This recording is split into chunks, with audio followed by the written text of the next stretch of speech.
Hello, friends. Welcome. I'm Ananda Rose. For those of you that are new here and have not watched the channel before, thank you for joining us if you are new. And for those of you that have been loyal subscribers and you make comments and watch the videos regularly, thank you so much for your loyalty and your support. I appreciate you. It's been a while since I did a video in this indoors, and had something to say. I think it's probably 2 weeks ago that I did that. And I have been quiet over the festive period. Today's video, though, is to talk about that festive period called Christmas. And you think, why? Why? We'll find out why, okay? And we're going to bring through a light language transmission and also bring through a message from the dragons. I thought that, wow, we haven't had the dragons in a long time, and I started to miss them. And I thought, perhaps you're missing them too. Before we do that, though, friends, going to do karakia. Karakia is a te reo word and te reo is the language spoken by our First Nation original peoples here in New Zealand, the Maori. Okay. And yeah, it's an opening prayer. I've been given permission to use that word, karakia. And so I'm going to carry on using it because that's our language. So let's take a moment to breathe, keeping your feet firmly planted on the ground. Just going to bring in some sound. Oh, we've got to make sure we've got musicians mode turned on, right? Because it's a little bit different now on Zoom. We are experiencing a lot of wind at the moment. So if you're hearing any sounds like bellowing, that would be the reason.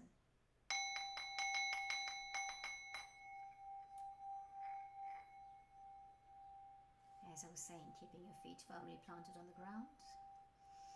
Taking a moment to breathe.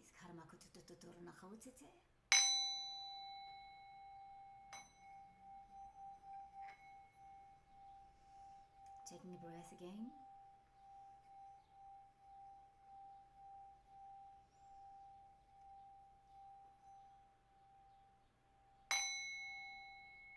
One last time, another breath.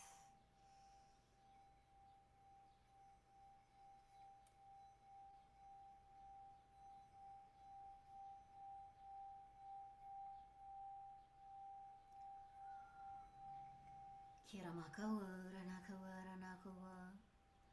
Kira makawa, khurachana tatatawa, ranakawa tatatafo.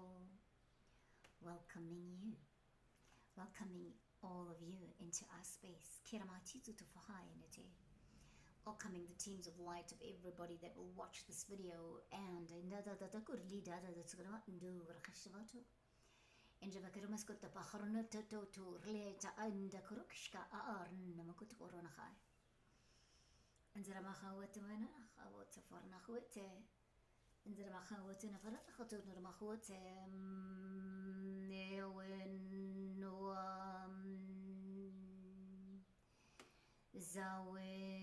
Zawena Zawe Ornahawem. See how we gather together in the energy field.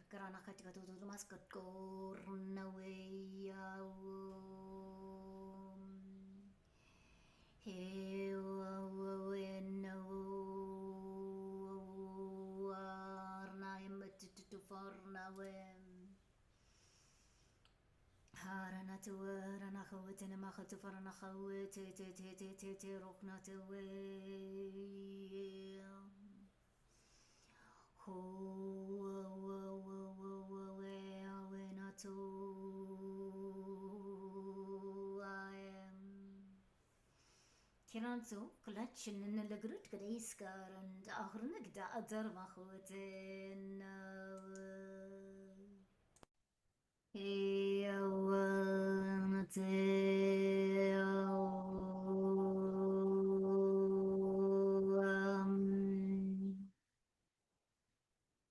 Take a moment to breathe, friends.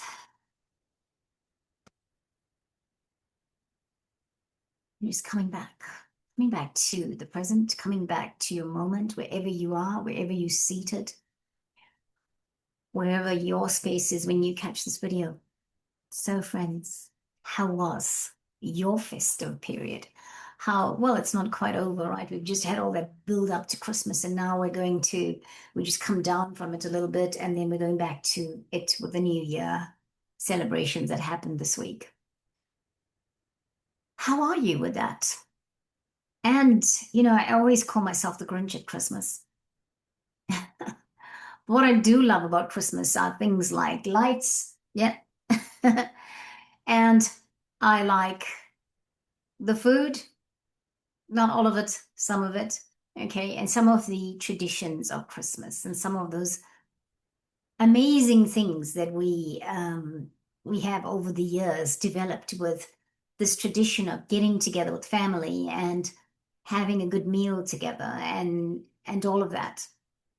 It's when it gets uncomfortable and you don't really want to do it, or you don't want to be there with family, for example, because you've learned enough, you've had many years with it, that you start to realize you're outgrowing that phase and you sort of maybe need to move into something new where you create your own celebrations for yourself and you figure out yourself. You get to know who it is that you are and what it is that you would like to do for Christmas for yourself. Like if it is Christmas, is it that important to you? For those people that observe it as a religious holiday and celebrate, or I'm going to say commemorate, yeah, commemorate and celebrate the birth of Christ, then that's different, right? Because that's what you do. And keep going if that's what you feel. I would say to anybody, whatever you're feeling in the moment, you do that. But many are outgrowing this tradition of Christmas. And this year I was more aware of it than less aware of it. I mean, every year I'm the one to say, "Oh, I don't really want to do this. I feel the pressure of it. The energy is hyped up. All of that just I cannot function in that energetic space. In fact, in recent times, I like when I had to celebrate Christmas, or when my daughter was still home, let's say the last 15 years or so, I would make sure I did everything. I planned it in my head how I was going to do it. I did everything in the quiet spaces. I did not go out there during the day. And if I couldn't do it, then I just didn't do it. I didn't put myself under pressure to do things. So how do you feel about this? I had some people sending me messages about Jesus was born on Christmas Day, for example. Now, if you do the maths and you do your research, you'll figure out that Yeshua was not born on Christmas Day. He was not born on the 25th of December. Some say he was born in September of that year. Okay, friends and I were talking about this, and we said we could see him as a Virgo on the cusp of Libra. You could see that personality, you know, because he was so him from what we know of Yeshua. But there's other things about Christmas that's not spoken of, that it's a pagan festival. And so when I don't know who decided, probably when they decided the Gregorian calendar, that this is when they will start to commemorate Jesus's birth. Now, commemoration and stating he was born on the 25th of December are two different things.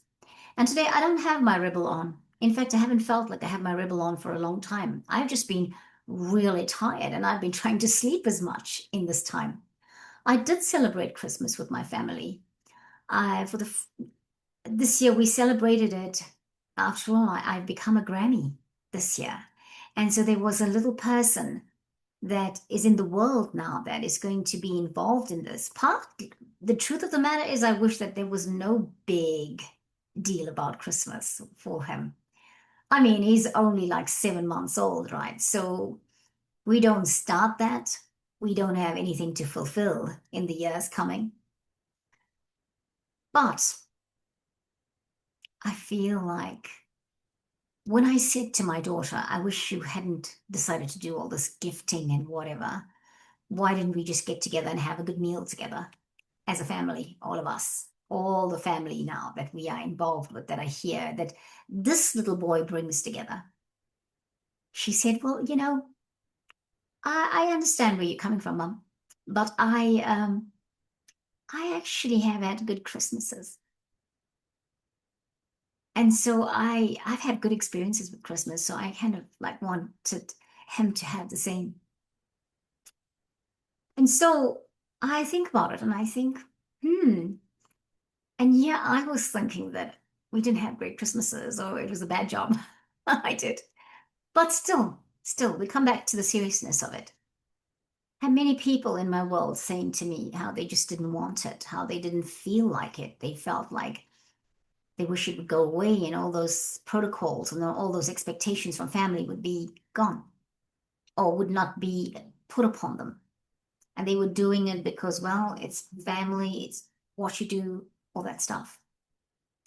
I started to think about it because in years gone by, even though I call myself the Grinch at Christmas, one of the things I really loved about it was the fact that people, suddenly the hearts of people were open. The energy of Christmas brought out, no matter what the story was, whether it was paganism, whether it was a ritual used by the Dark Ones and torture is happening because that's also part of this. Okay. People don't want to acknowledge that. I'm sorry, but that is a factor that we must consider. And also, where's I going with it? So, where you have all these different aspects of it, but there is that aspect of the energy around Christmas, or people stating it's the birth of Christ, and it is not the 25th of December is not the birth of Christ. I kept focusing. I've always focused on what does Christmas do? What about that positive side of Christmas? The part that brings in people together. You love your people so much, you love your children so much, you love your grandchildren so much, you love your family so much that you want to give them something that they really, really would love. What about making all these special foods? Because that's what we did, and it brings in the energy of comfort and love and that high vibrational frequency. And so we create that high vibrational frequency. So I've always been able to justify Christmas that way, as in, well, it is an opportunity to get together and to bring in um, that energy. And people do that without deliberately doing that. The only thing they do deliberate is they do the physical things or the buying the gifts, making the favorite foods, and love and kindness and joy is all a part of it, right? And so in all these years, I've really focused on that, and I thought, well, that's a good reason to say to support this, and I still support it from that perspective. But I think for me this year, it was very evident that even that could not lift some people.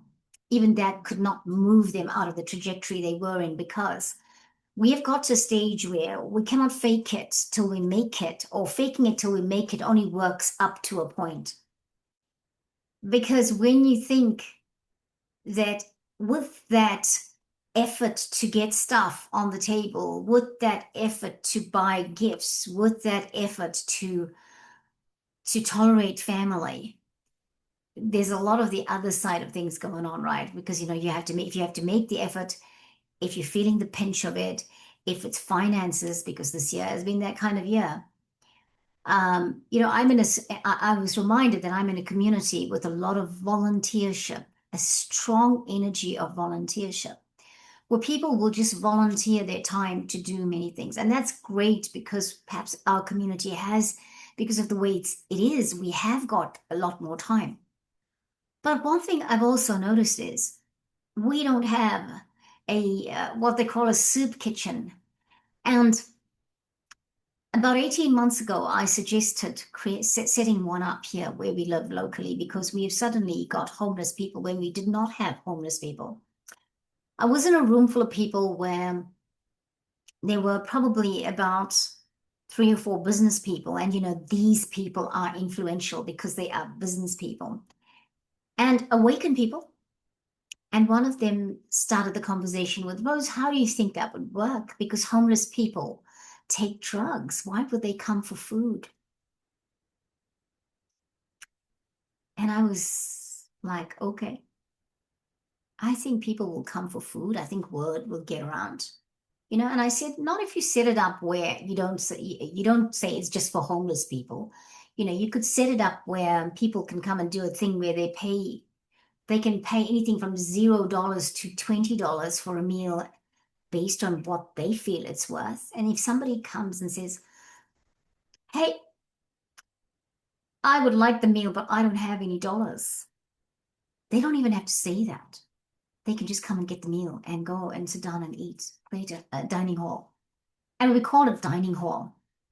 And so where I live in what we call an affluent area.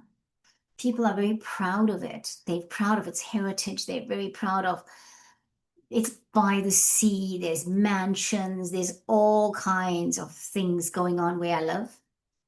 Only recently we've started putting up houses, state houses, and in amongst all of this, we started putting up those little ugly houses that developers are buying a small piece of land and putting 10 houses on it because it's about money again.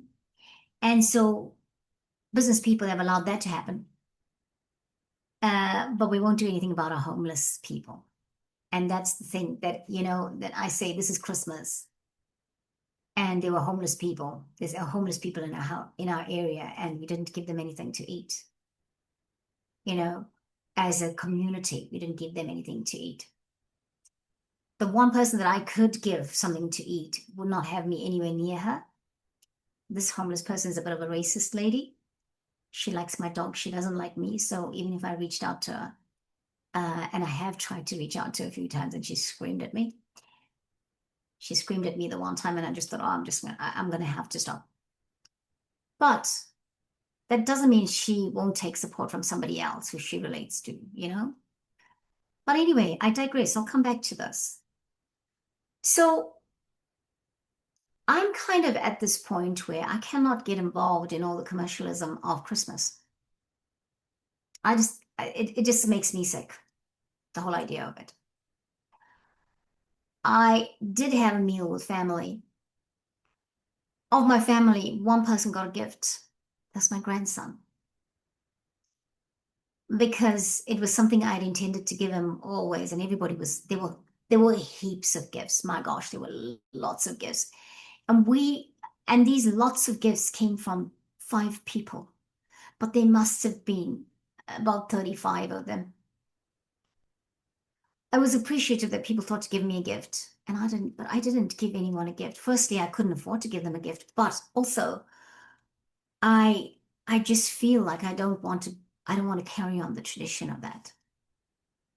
I feel that's a lot of pressure. It's pressure in the past that I've had to do, but I took food, I took something to drink, I took, my little grandson's gift, but I just felt like there is more to this. This was more about being together and family. But, you know, I don't know. Everybody, even when you get together, everyone has a different opinion, right?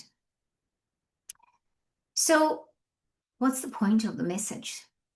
The point of the message is I think that things are changing. And I think that whilst we think about the energy that Christmas brings, when we think about the positive energy that Christmas brings, it's really good. But this year, I felt that more and more people have been put in situations of strife and suffering. And so we have to rethink what we do at this time. Is it about giving gifts, and is it about spending heaps of money, or is it about just connection?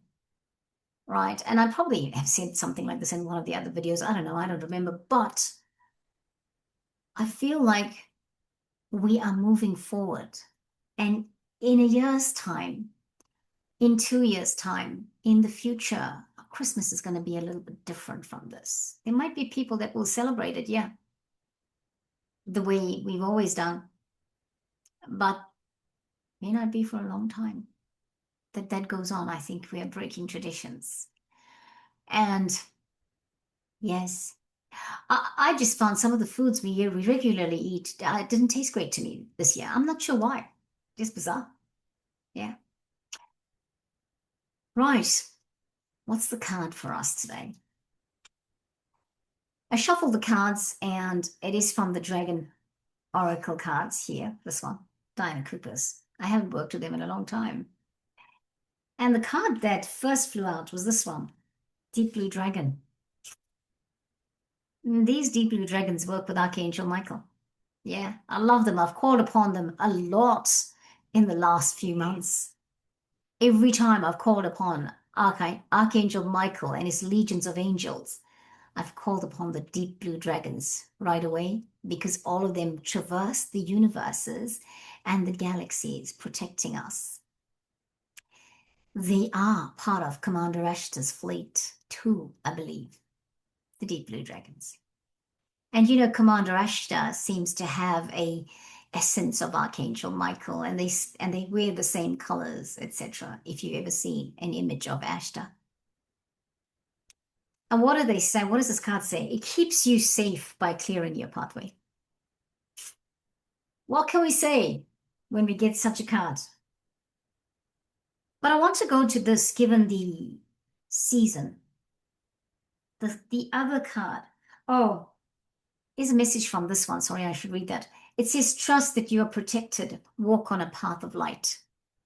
I mean, it's like the reason for the season, Yeshua and his light. Yeah, I feel like that. But the second card is the Source Dragon. The Source Dragon, what does it do? It attunes you to the infinite, to God, the universe, whatever you call the higher powers out there, to your monad, yeah, to source energy. It says, be still.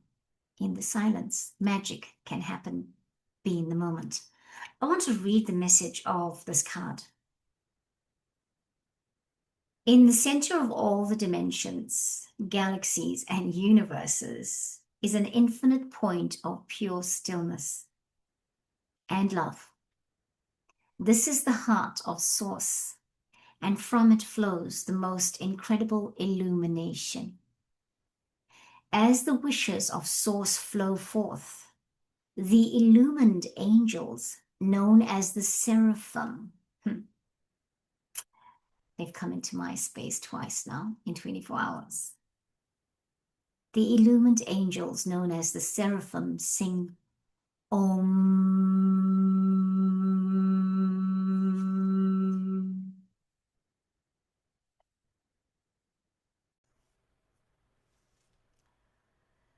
The vibration of master creation at a 12th dimensional frequency. This allows the will of the creator to spread as seeds. I'll read it again. This allows the will of the creator to spread as seed thoughts into the universe. 9th dimensional transparent white source dragons exist purely to attend to the divine will and turn wishes into reality. They step down the light to a 9th dimensional level so that we can access it. They act as portals of light through which we can connect with the energies of the infinite. A source dragon has come to you now because it is time for you to enjoy a period of stillness and awareness. So breathe deeply, friends. Take a moment, breathe deeply.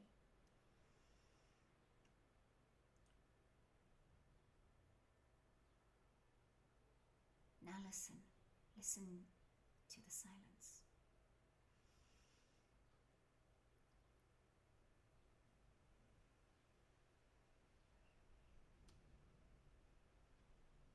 Something very sacred is coming into your life.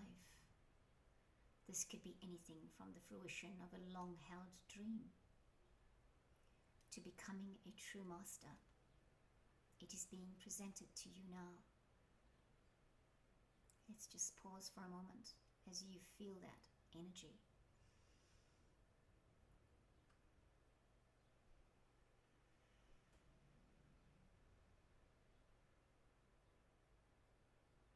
And as you feel the presence of what is being presented to you, we encourage you to be diligent, calm, and focused. And remember, deep breaths, deep breath, deep breath. Breath is key to being in the moment.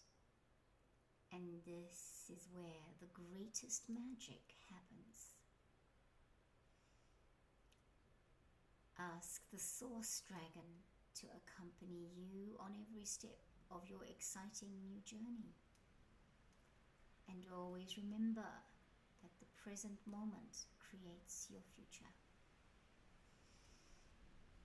Keep breathing, keep breathing, keep breathing. Beloved ones, keep breathing.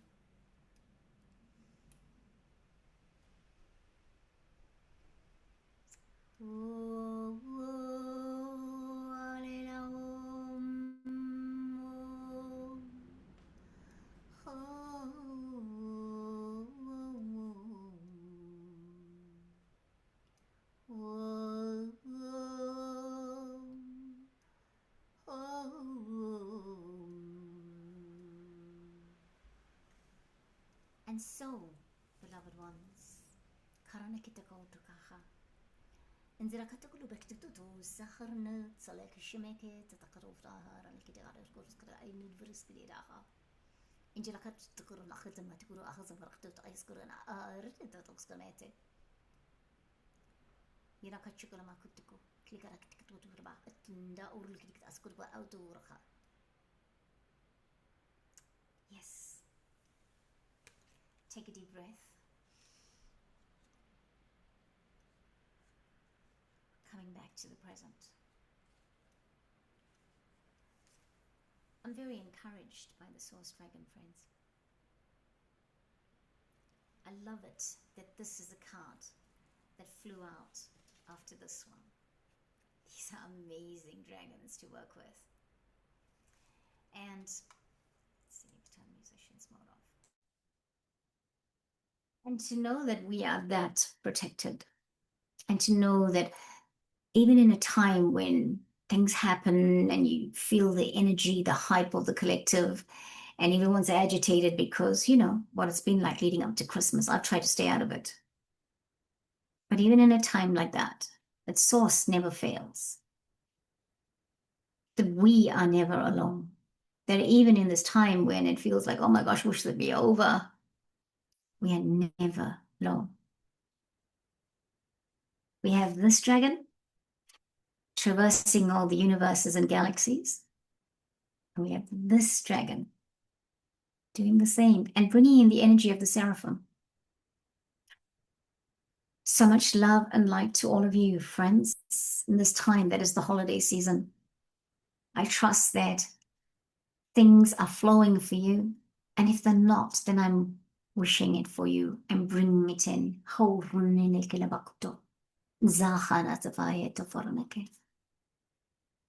So much love and light. I'll catch you next time. Namaste.